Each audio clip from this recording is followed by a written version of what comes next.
Então, nós vamos falar da perda de entes queridos. Se vocês notam ali, essa perda, ela está entre aspas, né? Porque nós vamos chegar à conclusão que nós não perdemos ninguém, né? Não há uma perda realmente, né? Nós perdemos a companhia daquele que se foi, né? Que se foi para um outro plano, mas não sumiu da vida, né?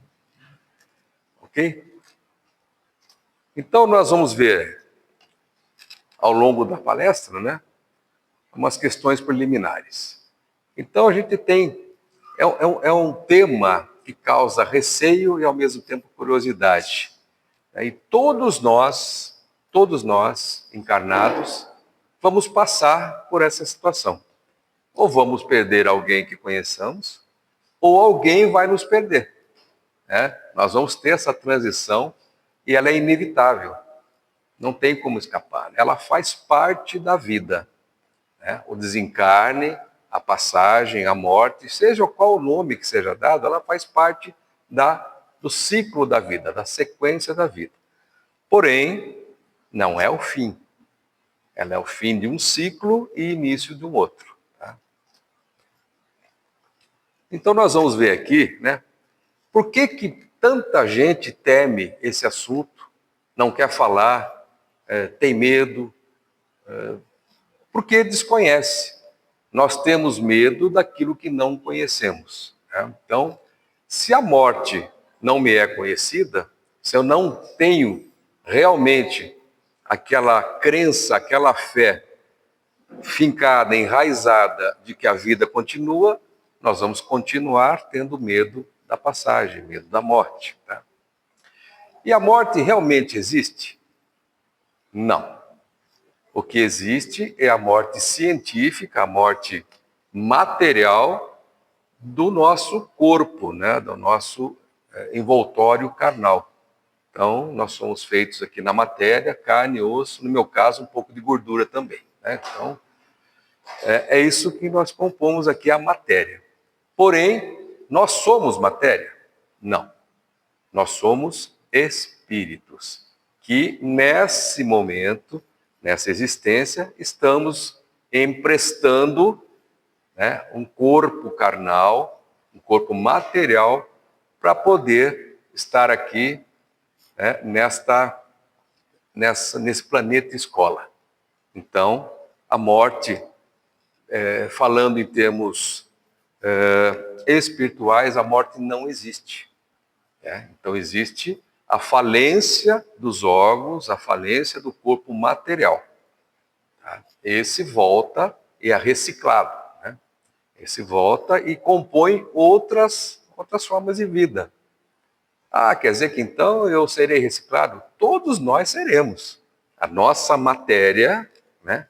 Os nossos átomos, nossas moléculas, vão pertencer a outras vidas, seja animais, vegetais ou humanas.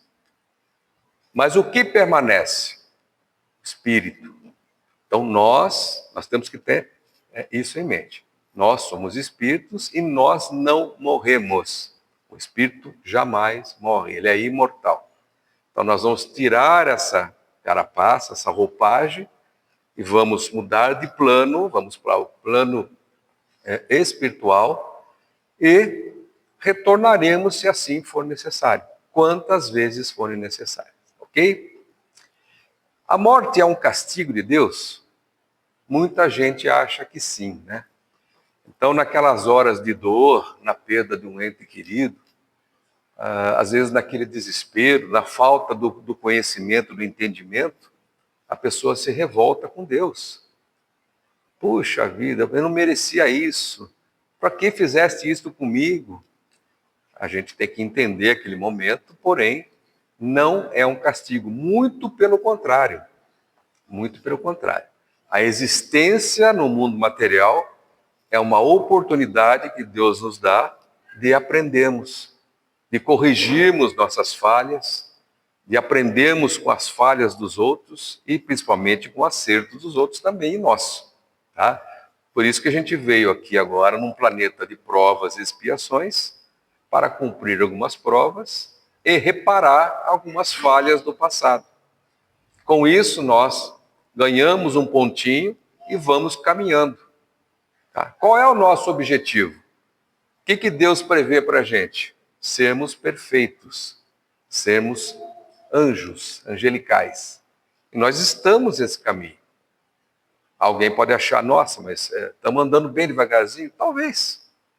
Mas para que a pressa se nós temos a eternidade? Tá? Então nós vamos caminhando. Então esse ciclo chamado existência, não é a vida, é esse ciclo do berço ao túmulo. É um ciclo. E depois ele se repete. Tá? Nós passamos uma temporada lá no plano espiritual, outra temporada aqui no plano material, e assim nós vamos crescendo, absorvendo conhecimento, até chegar à angelitude e à perfeição. Quanto tempo vai demorar? Ninguém sabe, né? Não sabemos quantas vidas nós tivemos, quantas existências, aliás, tivemos no passado, tá? Porque o esquecimento também é uma dádiva divina. Imagine a gente lembrar de tudo que nós fizemos de errado, de todos os males que causamos no passado a nossos irmãos. Não seria legal, né? Nós ficaríamos totalmente loucos, né, se lembrássemos. Então Deus nos traz, né, dá outra oportunidade para uma outra existência aqui e nos dá esse apagão de memória. Tá? E como a religiosidade equilibrada nos beneficia?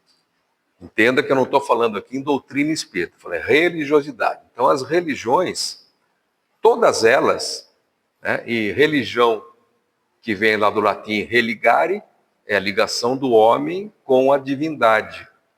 Então a religião, né, ela busca sempre esclarecer sobre a vida futura. A religião não é sobre a vida presente. A religião sempre fala, sabe, da parte espiritual, que acontece depois do desencarne, depois da nossa morte material. Então todas as religiões falam disso. Tá? Se existe uma religião, há uma crença na vida após a morte. Eu acho que ninguém discorda disso. Né?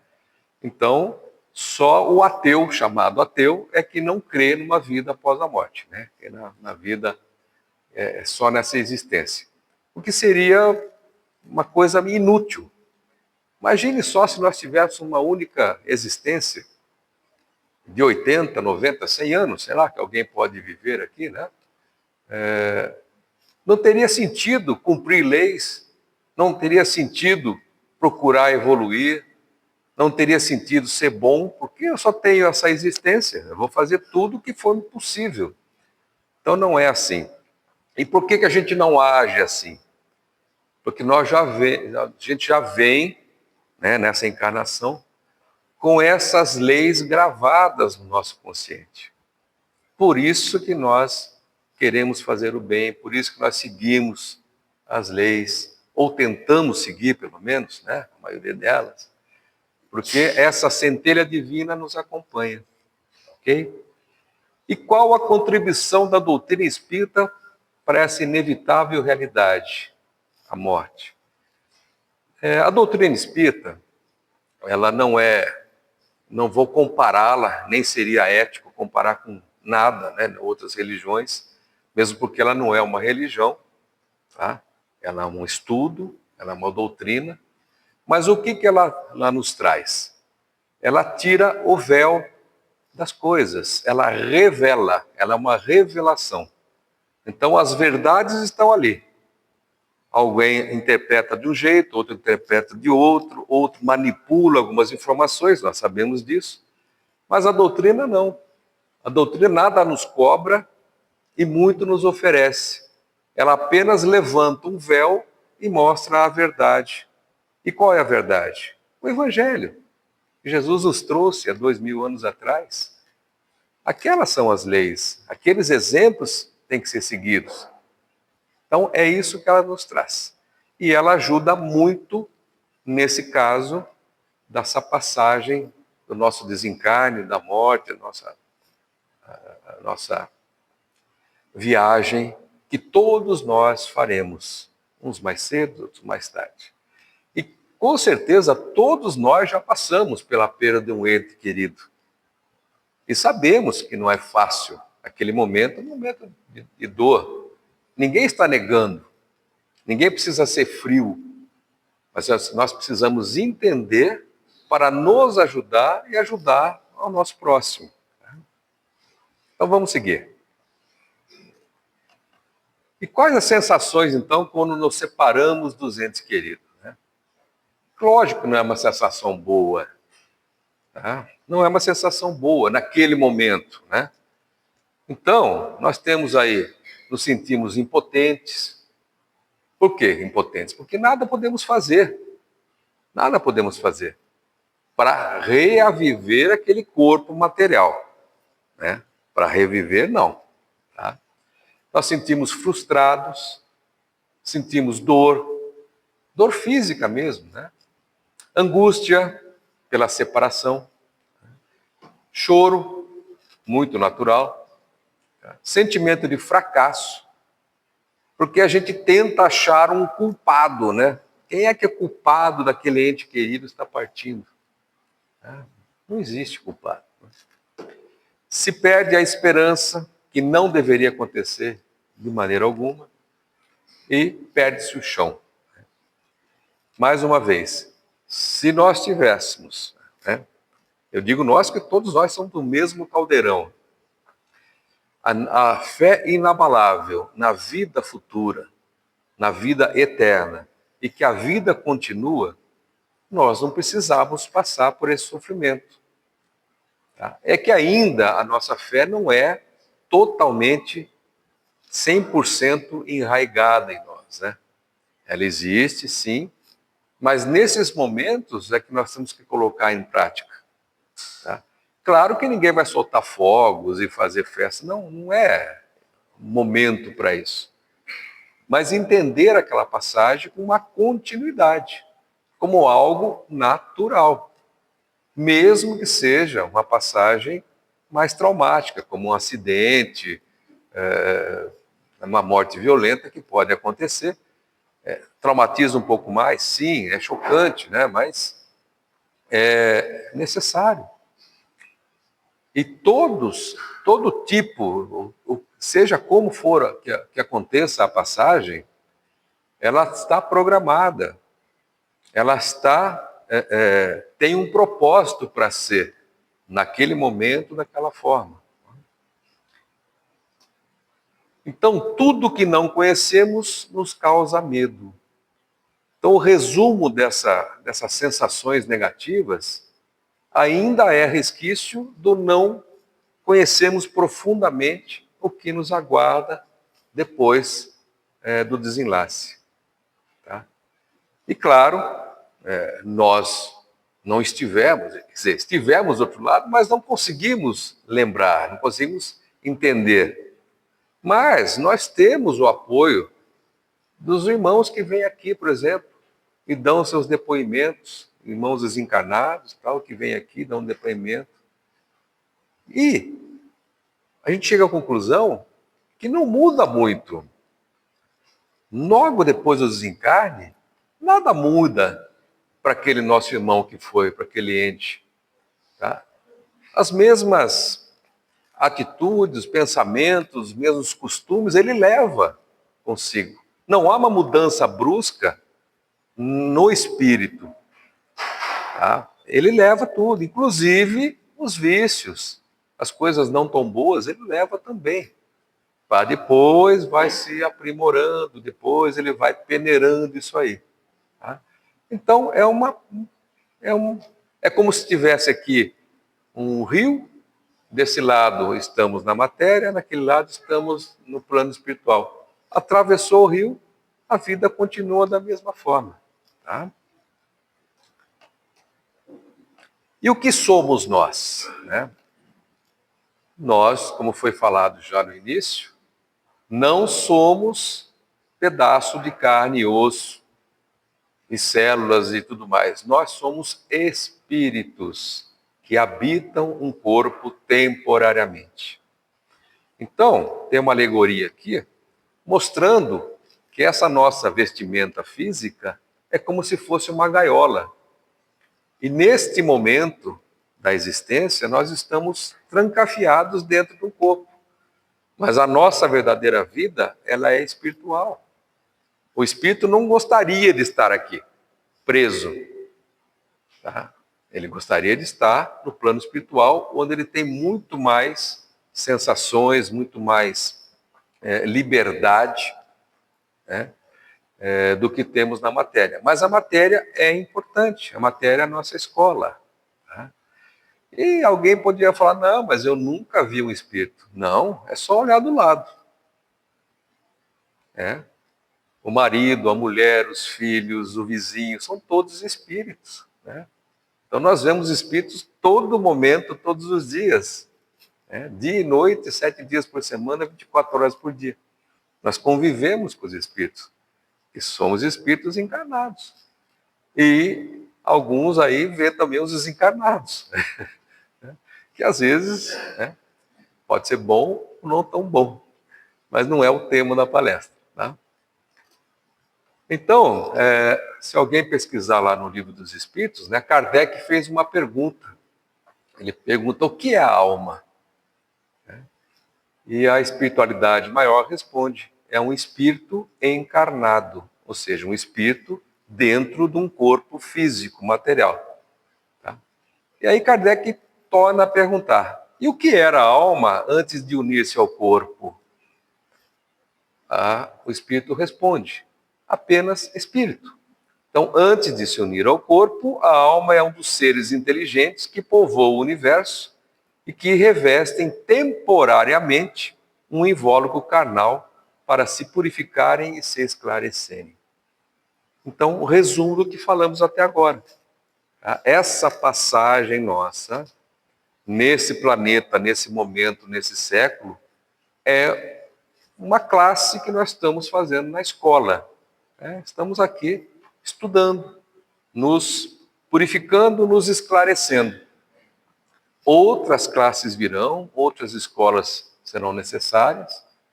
Não sabemos quantos anos nos restam ainda, né? Quantas faculdades teremos que fazer para frente. Muito bem. E por que reencarnamos? Como foi dito rapidamente, a reencarnação é um dos maiores presentes, um dos maiores dádivas do Criador. Na verdade, é um privilégio, né, que Ele nos dá, de podermos errar, falhar e voltarmos para corrigir. Então, de novo, né, imagine se nós não tivéssemos a oportunidade de reencarnarmos. Como é que seria? Como é que seria? Teríamos uma única passagem aqui, aí falhamos, porque somos seres ainda em crescimento, né, seres infantis no seu conhecimento, então é fatal, nós iremos falhar. E aí, esperamos dormindo um julgamento? Só temos 3 opções? Ou 2? Ou nada acontece?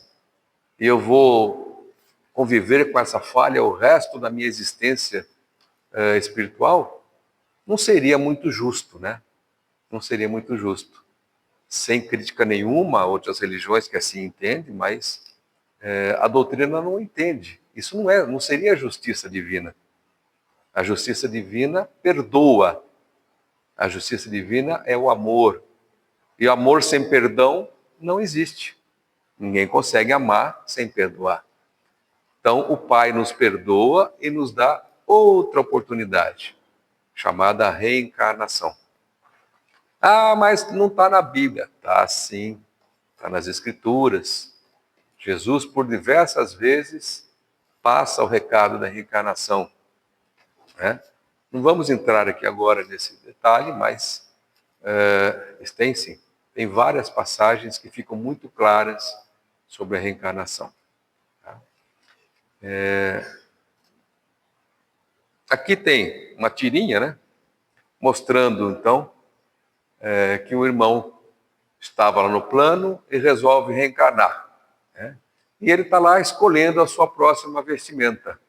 É claro que é uma tirinha mais lúdica, né? Mas as reencarnações às vezes acontecem dessa forma. Nós mesmos escolhemos de qual a roupagem que viemos, que vamos voltar, o que vamos fazer, o que nos comprometemos lá no plano para fazer aqui. Nem sempre cumprimos. Às vezes a gente faz o plano e esse plano fica pela metade.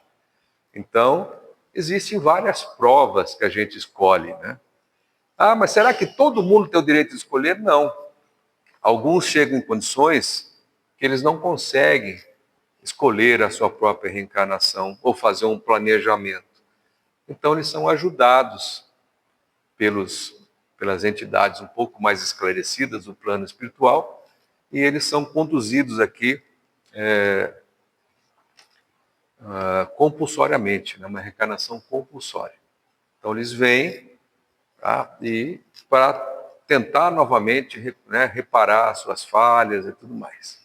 Tá? Então, essa tirinha deixa um pouquinho para a gente refletir, né? Então, muita gente que reclama do seu corpo, da cor do cabelo, nós escolhemos, viu? Boa parte de tudo que estamos vivendo, nós que escolhemos. Escolhemos, às vezes, a prova da pobreza, a prova da riqueza, da beleza, e às vezes vem de um jeito que hoje a gente fala, nossa, mas eu poderia estar um pouco melhor, né? Mas deve ter uma razão, né, para a gente vir de uma certa forma. Muito bem. Então, na questão 132 do Livro dos Espíritos, também Kardec pergunta, né, qual é o objetivo da encarnação dos espíritos? Então, a espiritualidade responde que Deus impôs a encarnação com o objetivo de fazê-lo chegar à perfeição. Para uns é uma expiação, para outros é uma missão. Porém, para chegar a essa perfeição, deve suportar todas as vicissitudes da existência corporal. Olha que legal. Então, qual é o nosso objetivo? Qual é o nosso goal lá? Qual é o nosso final de campeonato? Sermos perfeitos. E todos nós vamos chegar no campeonato. Vamos ser campeões. Vamos ser perfeitos. É claro que isso não é uma virada de chave. Isso não é numa existência. Tá? Por isso que nós voltamos aqui e vamos nos aprimorando. Aí o pessoal fala, puxa, mas o mundo está tão de ponta cabeça, né? Está acontecendo tanta barbaridade. Hoje nós entendemos essas barbaridades e nos chocamos com ela. Isso já é um sinal que estamos melhor. Imagine assim, há 10, 15, 20 séculos atrás, essas barbaridades de hoje eram aceitas naturalmente. Né? Como é que eram tratados os prisioneiros de guerra lá,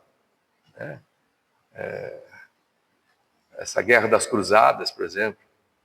Puxa vida, né? Eram crucificados, eram esfolados vivos, eram decapitados. Era uma barbárie só. Né?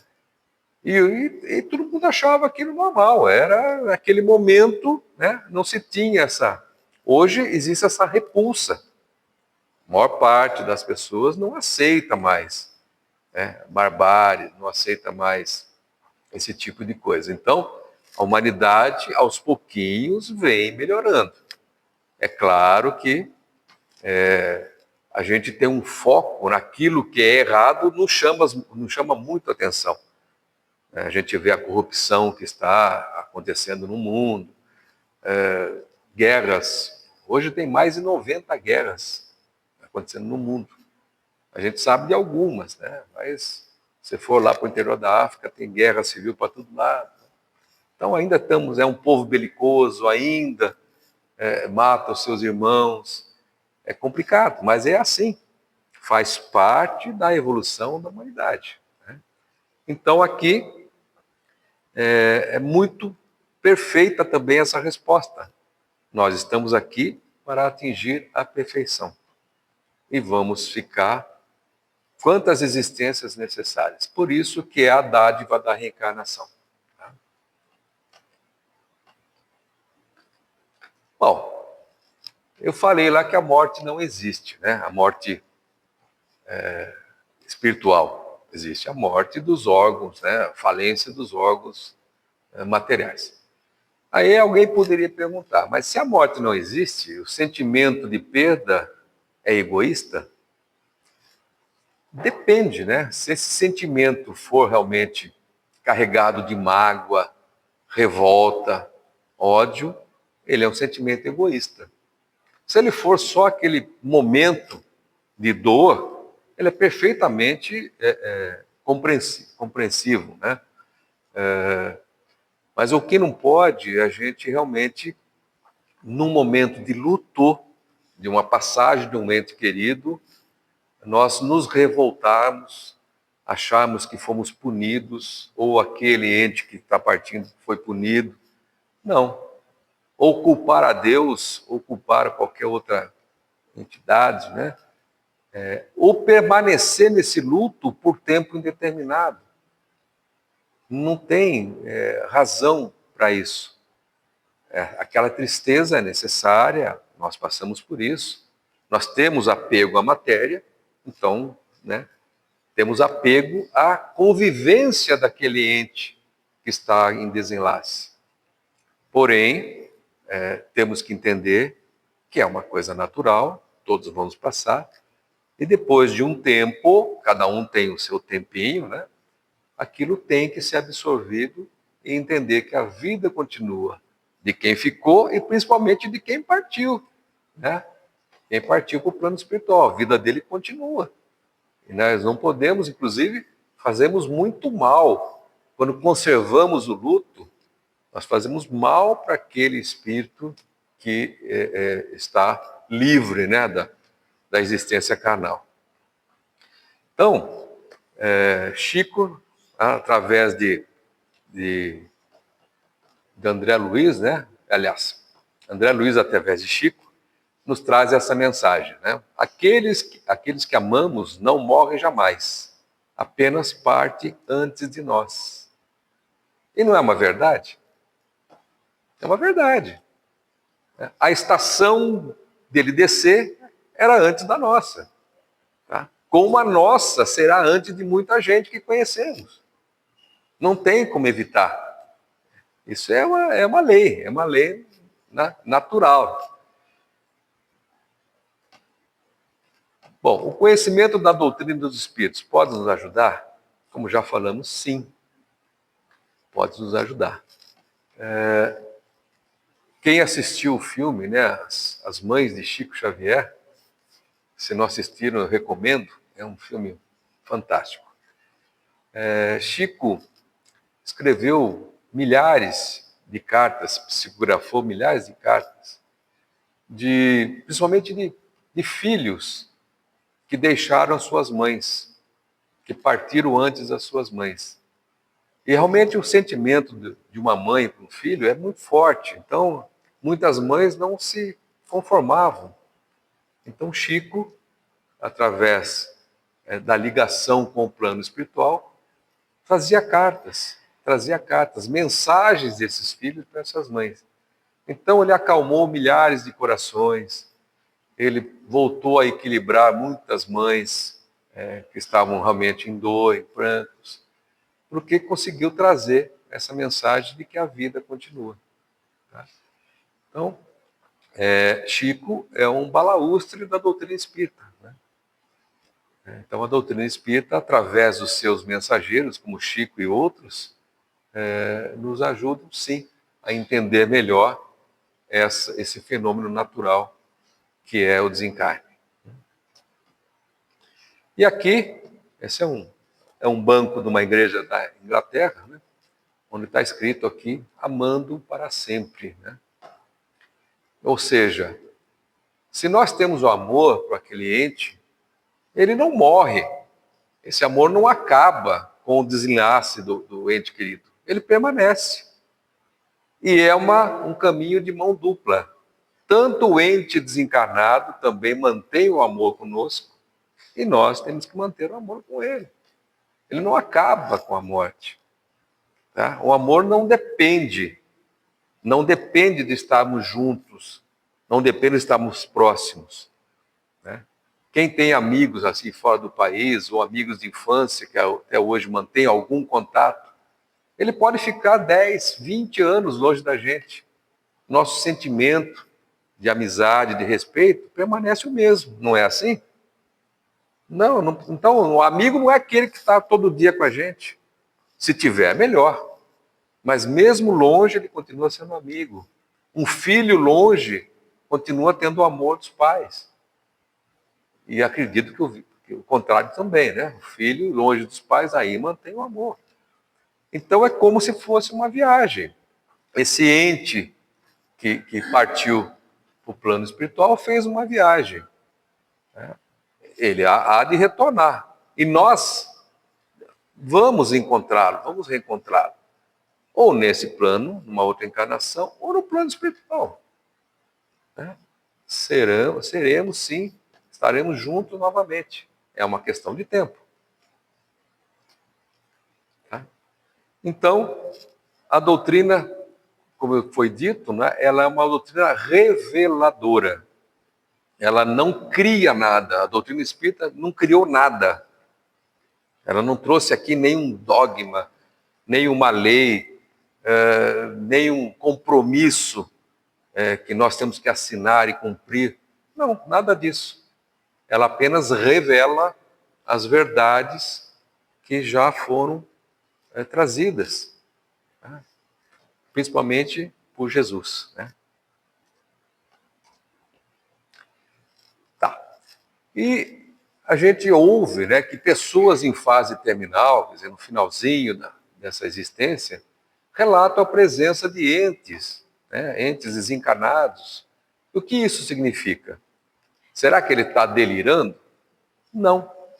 Muitas das vezes, esses entes vêm mesmo. Tá?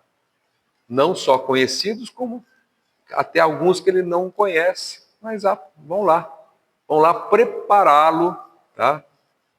Para esse desenlace. Inclusive,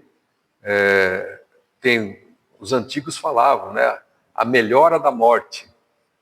Porque até para a gente morrer, para a gente fazer o desenlace, nós precisamos de uma certa energia. Então, esses entes, né, esses espíritos benignos, né, eles vêm, transmitem aquela energia, acalmam o coração daquele desencarnante, para que ele possa fazer a transição. E, às vezes, influencia, inclusive, familiares, que naquele momento rezam para ele não ir, fazem uma corrente, né, com boas intenções, é óbvio, mas às vezes seguram algo que precisa acontecer. Aquele doente precisa, chegou a hora dele partir, ele ir para o plano espiritual. E às vezes essa corrente é tão forte que ele fica naquela dúvida, né? E às vezes atrapalha um pouquinho esse processo que é natural. Então esses entes também influenciam a família, os entes queridos daquele doente, para que a coisa caminhe na sua naturalidade. Então está aqui uma figura, né, mostrando então o ente já em fase de desencarne, sendo totalmente apoiado por já espíritos desencarnados ali presentes. Tá? E ao desencarnar, encontramos amparo imediatamente? A espiritualidade diz que sim. Todos, sem exceção, seremos amparados no momento do nosso desenlace. O que pode acontecer é que, por diferentes vibrações, alguns podem não ver, não sentir a presença de um ente querido que veio dar o apoio. Então ele não consegue sentir nem ver, mas ele está sendo amparado. Agora, se a vibração for a mesma, ele vê, é abraçado, é amparado totalmente, né? Então está aqui, né? Independente da forma com que se faça o desenlace, todos seremos amparados. Tá? Isso está na questão 160, tá? Do Livro dos Espíritos. E Kardec pergunta: os Espíritos nos informam que sim, né? Todos são amparados, conforme a afeição que lhes voltava. Né? Muitas vezes seus conhecidos vêm receber a entrada do mundo dos espíritos. O encontro imediato, no entanto, depende da posição do espírito desencarnante e até mesmo do poder de perceber o espírito amigo à sua volta. Aquilo que nós falamos. Então, às vezes, uma pessoa desencarna, um irmão nosso desencarna, mas ele está numa frequência de vibração. E o ente querido que vem recebê-lo está numa frequência superior. Então ele não consegue sentir, mas esse ente está amparando, está fazendo tudo o que precisa ser feito no acolhimento desse espírito desencarnante. Muito bem. E como devemos, né, relacionar com nossos entes desencarnados? Acho que, sem exceção, todo mundo tem um ente desencarnado. Só tem uma coisa, e a melhor de todas que nós podemos fazer: orar por ele. Pensar nele com amor, com respeito, com carinho. Dedicar orações, preces. Né? Evitar fazer muitos pedidos, que às vezes ele não consegue nos atender nesses pedidos. E isso, às vezes, o deixa numa situação de aflição. Então, cuidado com o que se pede para os entes queridos que já foram. Né? E não pensar só na falta dele. Oh, como eu estou mal, como você deixou mal, por que você me abandonou? Evitar esse tipo de sentimento. Então, sempre orar, sempre pedir luz para ele, pedir que os entes desencarnados que estão à sua volta o ampare sempre, né? Que possa ser instruído e intuído no seu caminho. E é isso que devemos fazer, nada mais. Nada mais é necessário. Nada contra quem leva flor no túmulo, tá? Isso aí. Porque naquele momento, a flor é só uma simbologia. Nós estamos pensando no ente querido. Então, estamos fazendo uma prece, uma oração. Então, a doutrina não é contra nenhum desses costumes. Pelo contrário. Acender vela, quer acender vela, não há problema nenhum.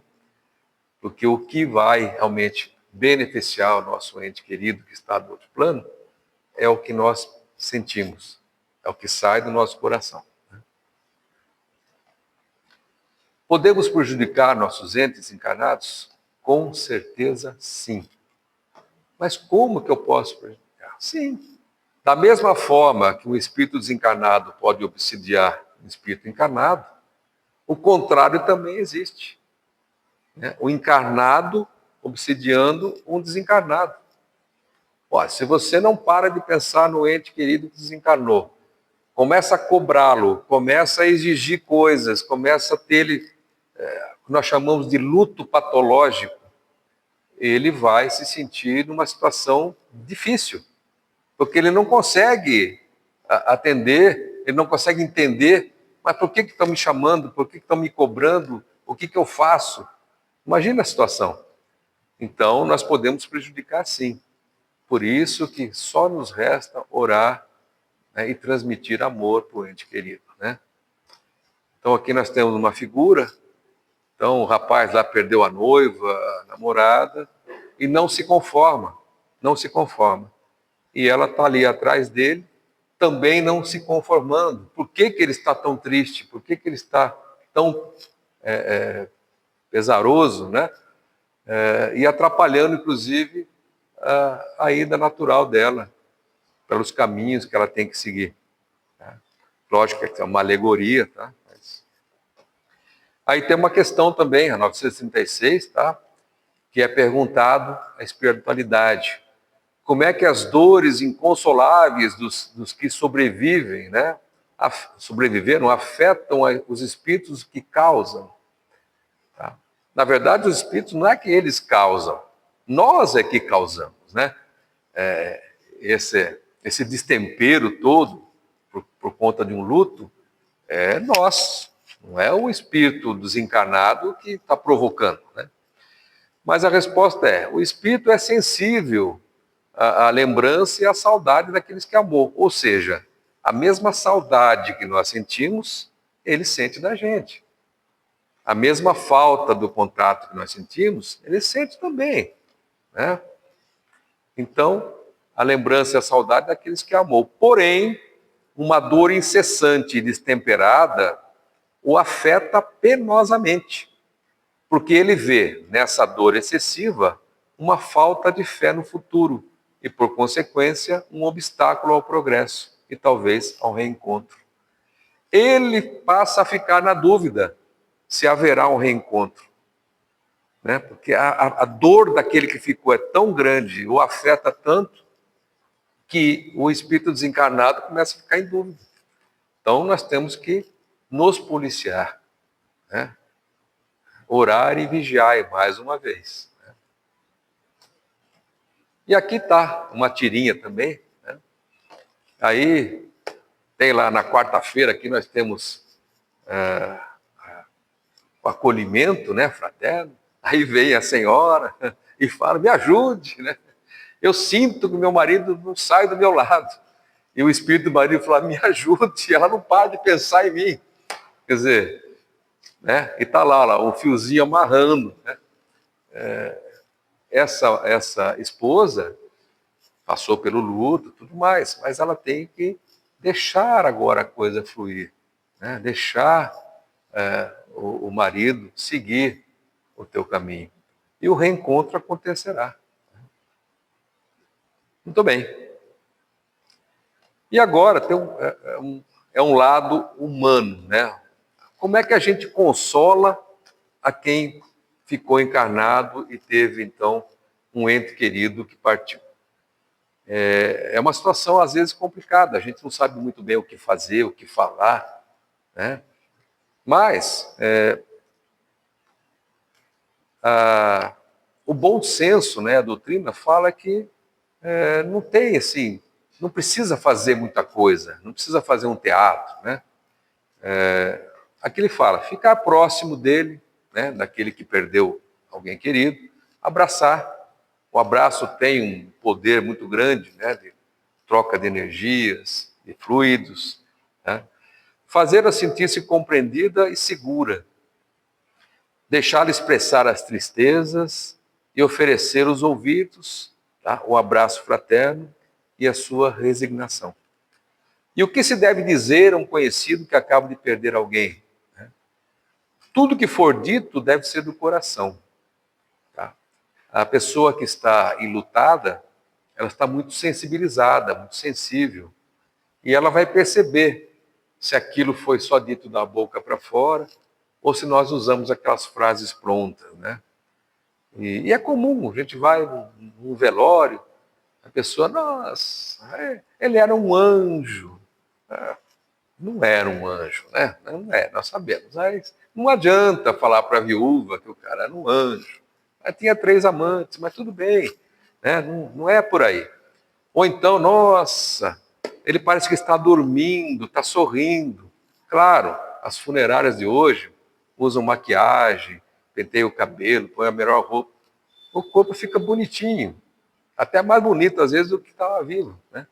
Mas não precisamos entrar nisso aí para quem ficou. Tá? Fala aquilo que o coração mandar e oferece um abraço, né? Mostra que você está ali. Tá? É claro que ninguém vai lá fazer piada, não se deve, né?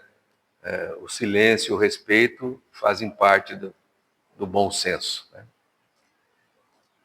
E para descontrair um pouquinho, né? O assunto é pesado, a gente procura abordar de uma maneira um pouco mais tranquila, mas aqui nós vamos ver algumas lápides bem interessantes, né, ao longo do mundo aí. Então essa aqui lá em Minas, tá? Então o senhor Márcio Paiva desencarnou e ele escreveu na lápide dele, né? Comercialino, um comerciante, né? cervejeiro, boêmio, seresteiro e pescador. Está aqui contrariado. Né? E essa é uma lápide verdadeira, viu? Essa aqui é do México. Né? Então, fazendo uma tradução aí. Aqui jaz Juan Garcia, que com um fósforo um dia foi ver se tinha gás. E tinha. Explodiu junto com o gás, né? Também é uma lápide verdadeira. Aqui um outro, né?